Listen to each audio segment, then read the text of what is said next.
समय में आपका स्वागत है। पूरे दिन के टॉप 5 खबर कुछ इस प्रकार है। इतने दिनों के मेयर विवाद के बाद आज आखिर में फैसला आते हुए आज मेयर के पद पर आप पार्टी की शैली ओबराय मेयर के पद पर विराजमान हुई। शैली ने बीजेपी की रेखा गुप्ता को 150 वोटों से हराया। तो वहीं योगी सरकार ने आज बजट पेश किया। 2023 बजट के युवा से लेकर महिलाओं तक के लिए कई बड़े उपहार पेश किए। योगी के 2023 के बजट पर उत्तर प्रदेश के पूर्व मुख्यमंत्री मायावती के बजट को सिर्फ वादों का पिटारा बताया। कहा लोकसभा चुनावी स्वार्थ के लिए ये बजट पेश किया गया है। तो वहीं उद्धव ठाकरे के खिलाफ चुनाव आयोग के आदेश पर रोक से एससी का इनकार हो गया है। तो वहीं अगर बात करें एंटरटेनमेंट की, तो एंटरटेनमेंट में हेरा फेरी 3 के सेट से लीक हुई तस्वीर सामने आई है। अक्षय कुमार, सुनील शेट्टी और परेश रावल का लुक जारी हो चुका है। अब खबरें विस्तार से।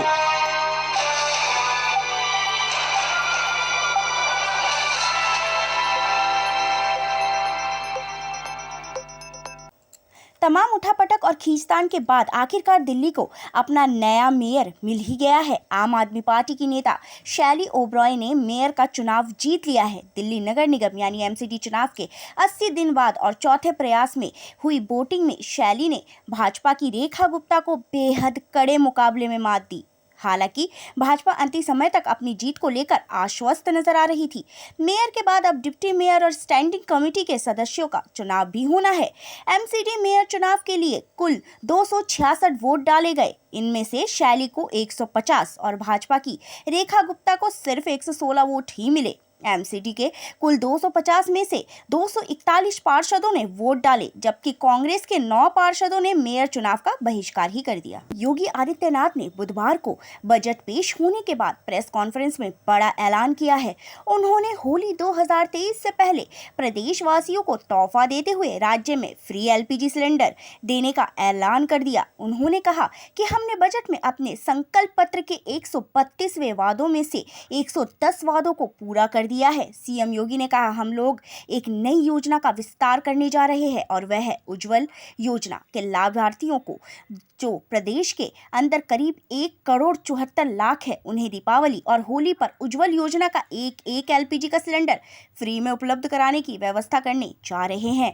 इसके लिए धनराशि की व्यवस्था हम लोगों ने 3,047 करोड़ 48 लाख रुपए इस बजट में हम लोगों ने की है।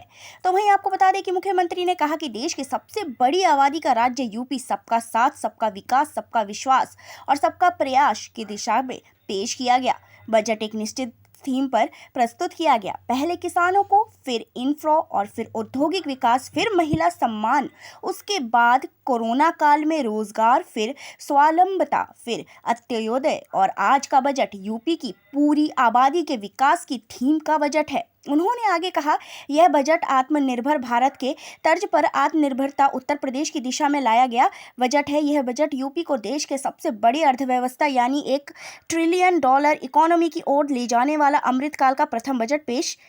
योगी आदित्यनाथ सरकार ने आज वित्तीय वर्ष 2023-24 का बजट पेश किया। सीएम योगी, वित्त मंत्री सुरेश खन्ना, उप मुख्यमंत्री केशव प्रसाद मौर्य ने जहां इसे नए उत्तर प्रदेश का नया बजट बताया, तो वहीं बसपा सुप्रीमो मायावती ने इसे लोकसभा चुनाव 2024 को लेकर वादों का पिटारा ही करार दे दिया। बसपा प्रमुख ने ट्वीट कर कहा कि यूपी सरकार द्वारा सदन में आज पेश बजट जनहित में जन कल्याण का कम एवं लोकसभा चुनाव स्वार्थ को लेकर पुनः वादों का पिटारा ज्यादा लगा। क्या इस अवास्तविक बजट से यहाँ की जनता का हित व कल्याण तथा भारत का ग्रोथ इंजन बनने का दावा पूरा होगा?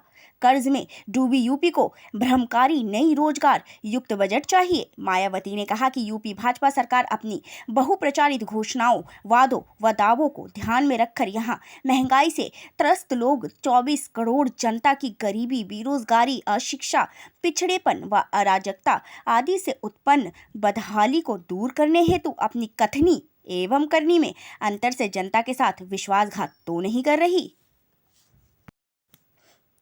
शिवसेना के नाम और चुनाव चिन्ह के मामलों में सुप्रीम कोर्ट ने चुनाव आयोग के फैसले पर रोक लगाने से इनकार कर दिया है। सुप्रीम कोर्ट ने कहा कि हम आदेश पर रोक नहीं लगा सकते, यह पार्टी के भीतर एक अनुबंधकता संबंध है। उद्धव ठाकरे की याचिका पर सुप्रीम कोर्ट ने मुख्यमंत्री एकनाथ शिंदे और चुनाव आयोग को नोटिस भी जारी कर दिया है। उनसे 2 हफ्ते में जवाब मांगा गया है। बैंक खाते और प्रॉपर्टी टेक ओवर करने पर रोक नहीं है। सुप्रीम कोर्ट ने आयोग के आदेश की कार्रवाई पर रोक लगाने से इनकार किया है। सुप्रीम कोर्ट ने इस मामले की 3 हफ्ते बाद सुनवाई करने का भी आदेश दिया। शिवसेना के चुनाव चिन्ह पर चुनाव आयोग के फैसले के खिलाफ उद्धव ठाकरे की याचिका पर 3 जजों के स्पेशल बेंच ने आज चुनावी और सुनवाई की। CJI DBI Chandrachud, justice PS Narasimha और जस्टिस JB पारदीवाला के बेंच ने सुनवाई की। उद्धव ठाकरे ने चुनाव आयोग के फैसले पर रोक लगाने की मांग की है।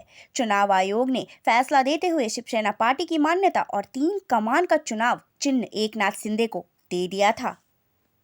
हेरा फेरी 3 को लेकर नया अपडेट सामने आया है। जानकारी के मुताबिक हेरा फेरी 3 की शूटिंग शुरू हो गई है और फिल्म में पुराने स्टार कास्ट अक्षय कुमार, सुनील शेट्टी और परेश रावल नजर आएंगे। इस बीच हेरा फेरी 3 के सेट से एक तस्वीर लीक हो गई है, जिसे देख लोगों की खुशी 7वें आसमान पर पहुंच गई है।